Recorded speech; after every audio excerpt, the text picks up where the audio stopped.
Welcome back, y'all. Today we are going to be replacing the fuel pressure sensor on my Lexus Is350. This is the 2IS, so if you have a 2IS, this should apply to you. So how to know, at least if you're having the same issues I was on if you need to replace it, is when you go to start your car, you'll get in, try and start it, everything will light up, you'll go to start it, and it'll start for like a second, and then it'll immediately die. You go to try and start it again, and it just will not even try at all. And then you leave it for like a half hour, an hour, and what do you know, it'll try and start again, but still won't start. And then you just keep repeating that process. You might be thinking it's an anti-theft issue, might be thinking, you know, maybe I haven't changed the battery in my key fob, you might be thinking battery, you might be thinking fuel pump. But if you're having that issue, a way you can figure out if it's your fuel pressure sensor is if you reach your hand back here, and I'll show you guys a little bit later, there's a connector you can undo, and when you undo it and disconnect it, the car will actually start. And if you do that, don't let it run too long, because it can probably mess something up, because you know there's no fuel pressure sensor, so you might mess up fuel pressure. So if you unplug it and it starts, and that is your issue, and that's what we're going to be replacing today. I've already gotten a little bit ahead of myself and gotten some stuff done, because this car hasn't been running since like October. But obviously you want to take off your intake tube. A lot of other people say you need to take off your box. You really don't need to.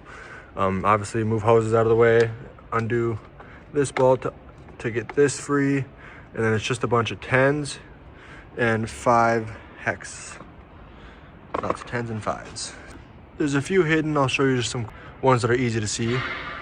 So you got a 10, 5 hex, 5 hex, 10, 5 hex, 5 hex, and that's all I can see for now. I'm doing this free-handedly because I can't find a video on YouTube, so that's why I'm also making this in case everyone else has the same problem. So yeah, you will also have to take off your throttle body to get to this one, unless you have an extension, which I don't at the moment, but I will later. But still, take the throttle body off just so that it's out of the way. You don't have to undo all this, just take it off and they'll reset it right there. But I did also forget to mention that when taking out the throttle body, make sure you have something to plug the hose, because when you take the hose off your throttle body, it's going to pour some coolant all over your car, and you don't want that.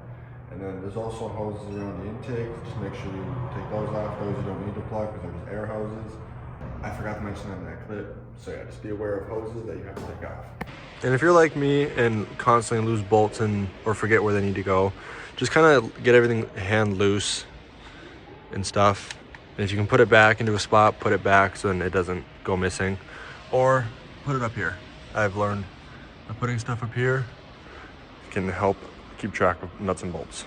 So I got a bit carried away yesterday with taking everything apart. As you can see, it's already all apart and basically done, but I'll still just walk you guys through everything I did. So you're gonna have all the bolts on the top of the intake that we went over last time.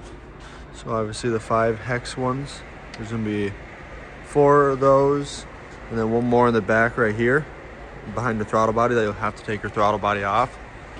And when you do take it off, beware, because the hose that runs into the front right here, plug that off with a socket or just something you can fit in there, because it will have coolant in the line, because it comes straight from here. Yeah, blah, blah, blah. It's gonna have coolant, so just make sure you plug it off, just so you don't get coolant everywhere. And then whenever you do get the intake off, put towels over the actual intake manifold.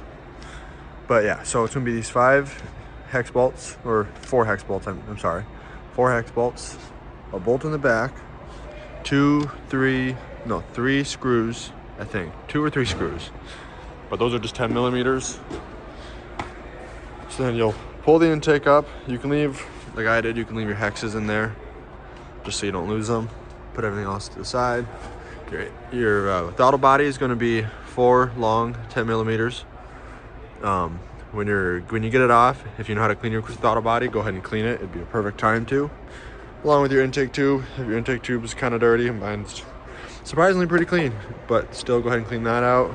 Basically our intake up, just kind of spray it out there. If you do some part cleaner, just make sure it's fully dried before you put it back on. And then, coming back here, your sensor should be right there. You can kind of see where it's not screwed in. Right there. That's where your sensor is going to be, and that's going to be a 22 or a 15/16 wrench. Yeah, this is what it'll look like. They come in two different variations. There's the aftermarket one that you can actually, it's a clip that clips onto this part. Yeah, so it's a clip from the wiring that clips onto here that has this on the end. Or there's the OEM version, which looks like this. Mine is obviously completely done for, it melted. But yes, like I said, that'll be right there. It's not too hard to get to once you got the intake off. You just get a wrench down in there and it turns pretty easily. Make sure it's unplugged before you start turning it, or you're gonna seriously mess up the wiring and twist your wiring harness, which you do not want. And don't worry about if you're like twisting it and the cables are twisting on themselves, they'll free up like that. So let's take that out. And as of right now, I don't actually have the replacement part. I ordered it and it should be here within the next week or so. So we'll see you when I have the part. So here's the new part, not melted, looking good. And that's the old one. Now we're just gonna twist this in as far as we can, hand tightening, and then we're gonna tighten it down with our wrench. And then torque it to spec.